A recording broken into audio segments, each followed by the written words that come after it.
guys? It's Boiler6192 here today, back with another video, and today I'm going to give you guys a little recap of all of the Spider-Man stuff that Sony announced during their CinemaCon panel last night.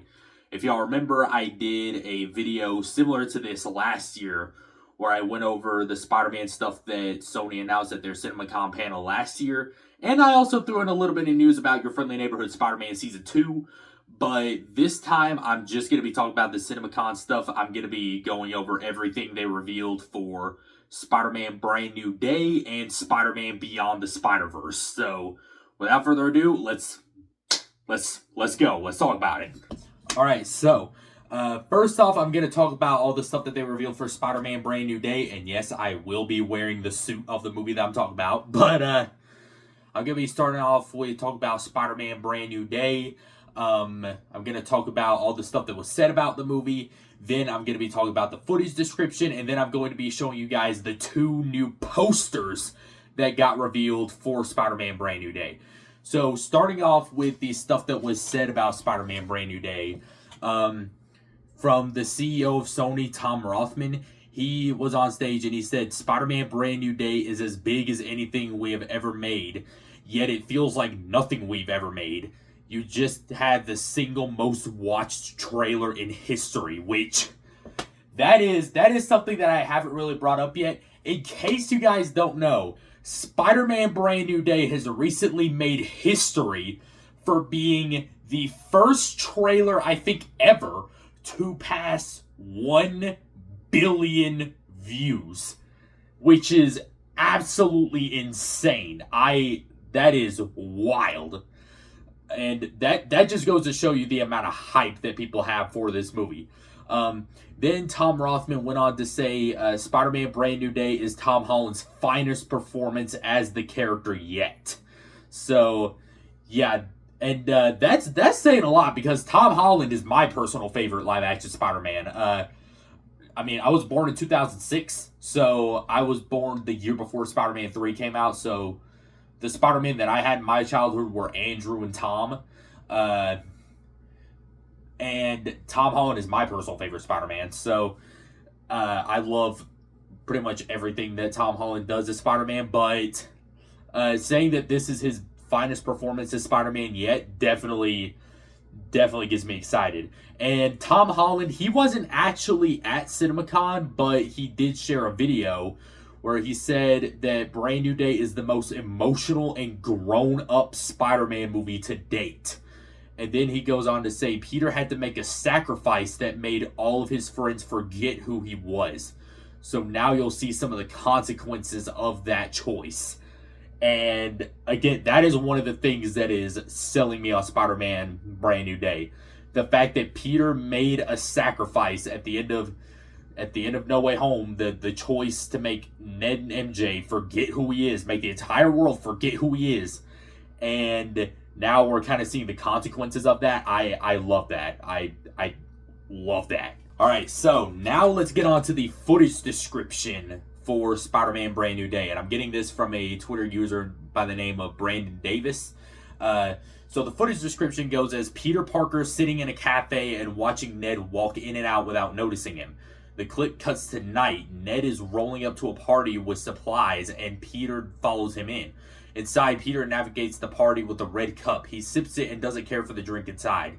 Moving through and away from the crowd, he finds a Chewbacca Lego minifigure and reminisces on his time with Ned. He had flowers in his hand, but is distracted by a series of photos of Spider-Man on a corkboard.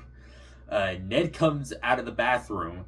He actually saved me and my friends' lives one time in high school. He wants to find out who Spider-Man is. Not to expose him, but to thank him. Peter plays dumb and acts surprised to learn Ned invented Spidey Tracker. He has narrowed down Spidey's identity to 2 prime suspects, showing a photo of Flash Thompson and their teacher with the glasses, Mr. Harrington, from the previous movies. It gets a laugh in the theater and a grin from Peter. MJ walks in. A piano starts to play. She introduces herself, and Peter calls himself Maynard. just a neighbor from across the hall. She calls him a friendly neighbor, and he almost spits his drink out. In another room, MJ tells Ned she was offered a job, but she turned it down and doesn't want to work for a soulless corporation. She feels like she is supposed to be waiting for something, and they toast to that. A guy walks up and after a short hello, intimately kisses MJ. Piano comes back in as Peter sees it and shuts down. It's time to leave the party. Fades to black and a sizzle reel plays. It only has footage from the previous trailer until Spider-Man gets damage control agents to hold on as he limbers up and stretches to fight them, ultimately webbing one to a fence. Okay, a lot to unpack in that footage. First off, I really like the idea that Ned remembers that Spider-Man saved him and his friends back in high school, because that is what the spell is. It erases Peter's identity, but everything about Spider-Man they still remember. And I remember seeing in a different footage description that Ned knows that Spider-Man is from Queens, which, again, makes sense because when Ned first found out that Peter was Spider-Man, it was in Peter's apartment in Queens. So yeah, that kind of makes sense. And also, I mentioned it in my trailer reaction, that little friendly neighbor line. I love that because, friendly neighborhood Spider-Man. But also, it is confirmed here that MJ does have a new boyfriend. And all I'm going to say about that is I really hope Sony did not name this guy Paul. If you know, you know. But, and also, I think I heard that in the scene with Peter watching Ned in a cafe, they're playing a Tame Impala song called Loser, which I think that's pretty cool. But with all that out of the way, let's talk about the two new posters that they revealed for Spider-Man Brand New Day. Alright, so now we're getting on to the two new posters that they revealed for Spider-Man Brand New Day, which luckily they did release online. Starting off with this poster that you're seeing on your screen now of Spider-Man fighting the Hand. And I think this poster looks great. I love the Hand kind of grouped up with what looks like their leader in the middle. I love the pose. I love the look of Spider-Man kind of jumping at them. Interesting to point out, it doesn't look like he is wearing web shooters on this poster. So that kind of makes me, again, we know in this movie Peter is going to be going through a mutation. So he's probably going to end up getting organic webbing. So yeah, he's not wearing, it doesn't look like he's wearing web shooters on this poster. I'm assuming because of the fact that he's probably going to end up getting organic webbing. But yeah, I think this poster is great, but it's the second poster that had my jaw on the ground. And it is this poster that you're seeing on your screen right now. And I want this. I want this poster. I want this hanging up on my wall. This poster goes so hard. I love just how minimalistic this poster is. Like, just a close-up shot of Spider-Man's mask with the city in the background and a little bit of the city reflected in his eye lenses. And you can also see that MJ is reflected in his eye lenses, in one of his eye lenses as well.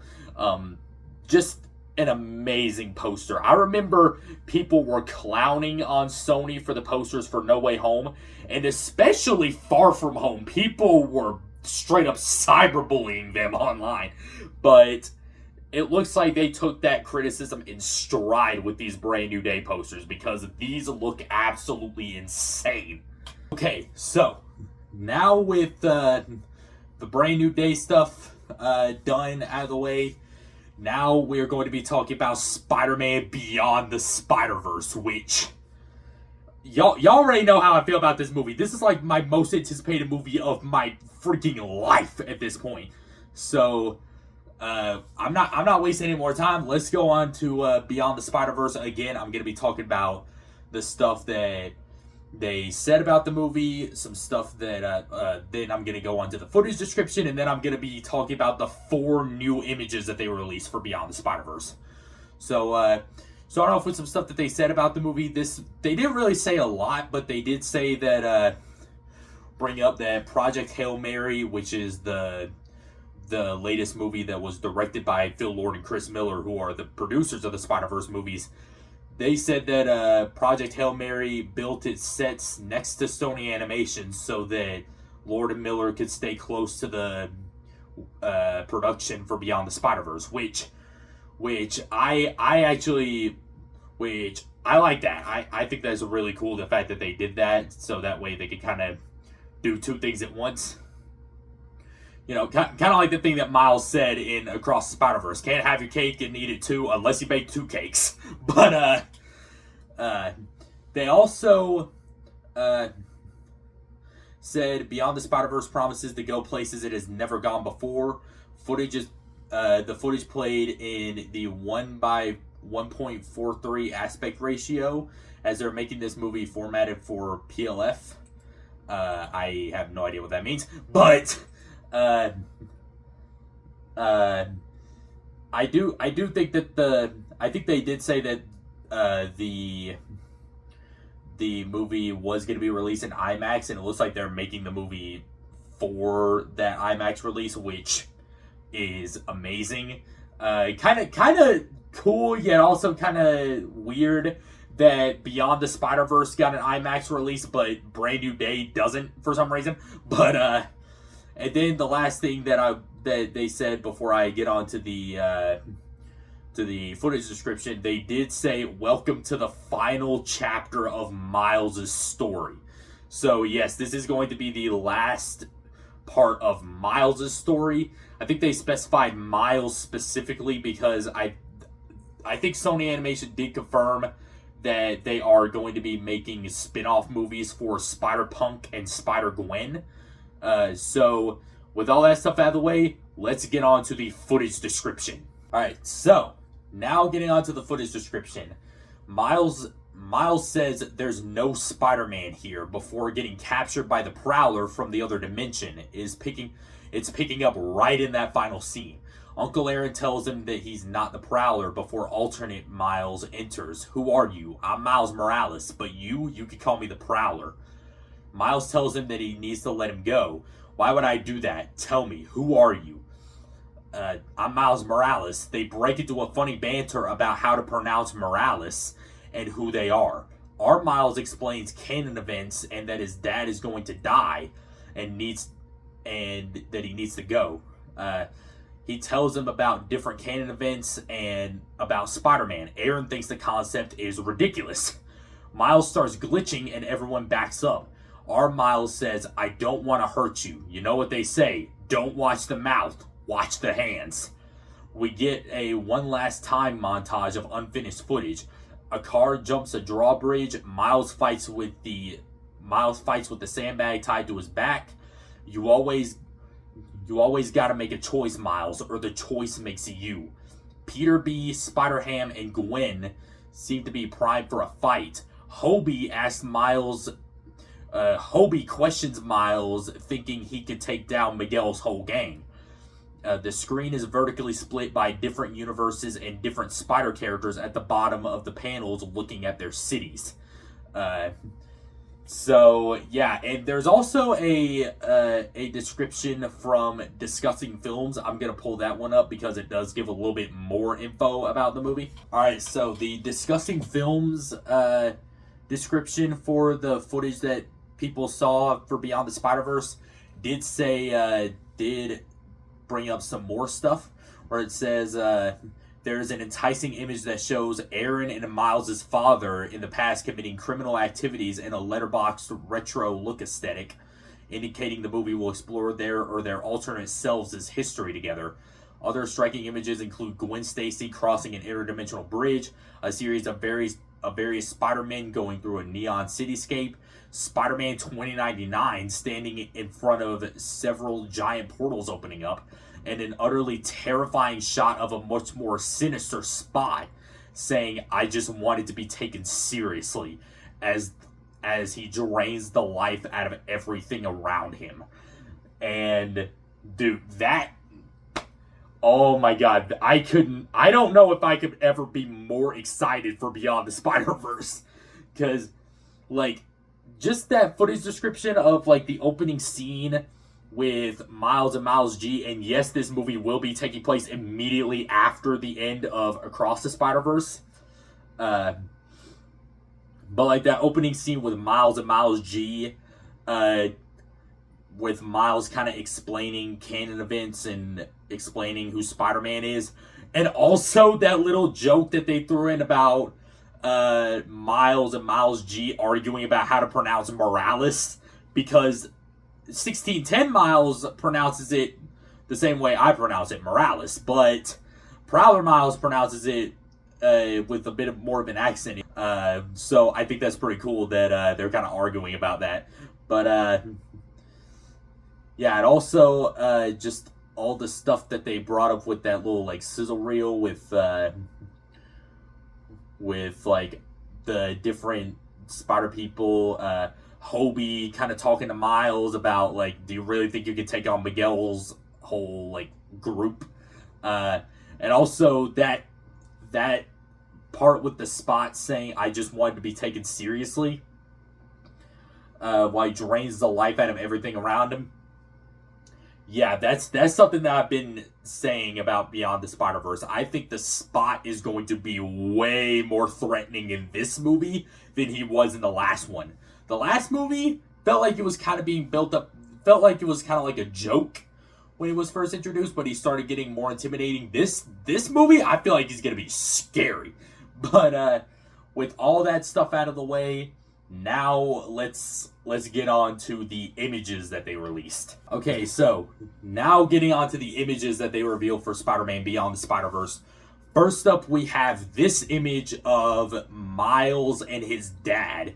And first off, I just want to give props to the animators for this movie, the animation team, because this shot looks absolutely gorgeous. I love the way that this shot looks. Like, you could definitely tell that like the animation got bumped up from the last movie, and that's something I never thought I'd say because Spider-Verse animation has always been peak.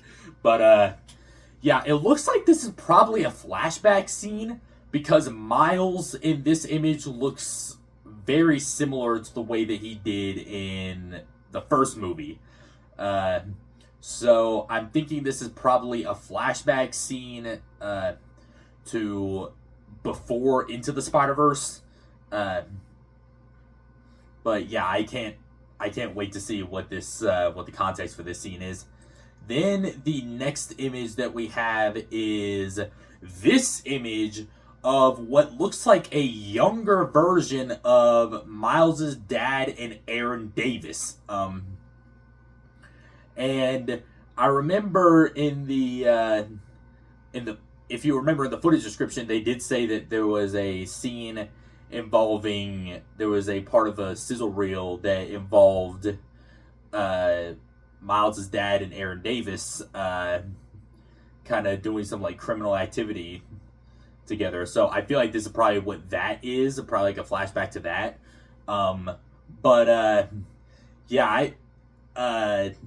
Yeah, this scene is really interesting because we're probably going to learn a bit more about Miles' dad in this movie. I'm kind of digging the hairstyle that they gave Aaron Davis, I'm not going to lie. But yeah, this image also, again, the animation of this image also looks gorgeous. Oh my god, the animation team, y'all cooked with this movie, and I have not even seen any footage. This is just going off like eight still images. Then the next image is our first look at our GOAT, our boy Hobie Brown, aka Spider-Punk. And this image, there was a post that one of the producers, Phil Lord, posted on Twitter where he posted this image and he said, yes, this is a still from a movie. I constantly have to go back to that tweet because looking at this this just looks like something you would see in like a Spider-Punk comic book, and that is not a complaint. That is 100% a compliment, because this looks absolutely gorgeous. I love the way that Hobie looks in this scene. This is definitely taking place in his universe, which again is something that I heard about Beyond the Spider-Verse. We will be seeing more of Earth 138, which is Hobie's universe. And also, the text right here, "gonna save your dad." Dude, oh my god, Hobie was like one of the MVPs of Across the Spider-Verse, so I cannot wait to see him back in Beyond the Spider-Verse. But now let's get on to this last image. This last image that you see on your screen is our first look at the rematch between Miles Morales and Miguel O'Hara. And I don't even think I need to say it, but I'm still gonna say it. Animators, you have cooked. You cooked. And again, this is just going off of still images. This isn't even me saying anything about footage. Like, this shot looks gorgeous. I love the way that Miles is animated here. I like how I love the way that Miguel looks in this scene. Looks like, man, I don't know what it is about Miguel hitting a choke slam on Miles, but yeah, and again, it looks like Miles is just going to end up repairing his suit from the last movie, so he's not going to end up getting a new suit for this movie, which I'm alright with, because I love the Across the Spider-Verse suit. And then Miguel here it also doesn't look like Miguel is going to get a new suit, but then again, this is just in black and white. The suit looks the same, but for all we know, he could end up getting the white suit, because there was a little tease for Miguel, the white 2099 suit in Across the Spider-Verse. But dude, I cannot express enough how awesome these images are. Like, oh my god, that footage description the first footage description that I read for this movie had it all right. June 18th, 2027 cannot come soon enough. Actually, you know what? Just let me experience July 31st, which is the day Brand New Day comes out, and let me experience December 18th, which is the day Doomsday comes out. Let me experience those 2 days, and then we can just skip to 2027, because like I need to see this movie. Like this, I need to see this movie I need to see footage for this movie as soon as possible. I think in an interview for Project Hail Mary, Phil Lord and Chris Miller did say that footage for Beyond the Spider-Verse would be coming soon-ish. So who knows? Maybe in the next few months we might get our first look at footage online for Beyond the Spider-Verse. But just these first few images is enough to hold me over. This movie looks absolutely peak, and I haven't even seen footage for it yet. That is insane. I am so ready for this movie, dude. So anyways, that is the video I got for you guys today. If you enjoyed, as always, be sure to smash that like button. Also, be sure to subscribe and hit the bell. That way you never miss a new notification from me. And as always, see you later, brothers, sisters, and general labor resistors. Peace out.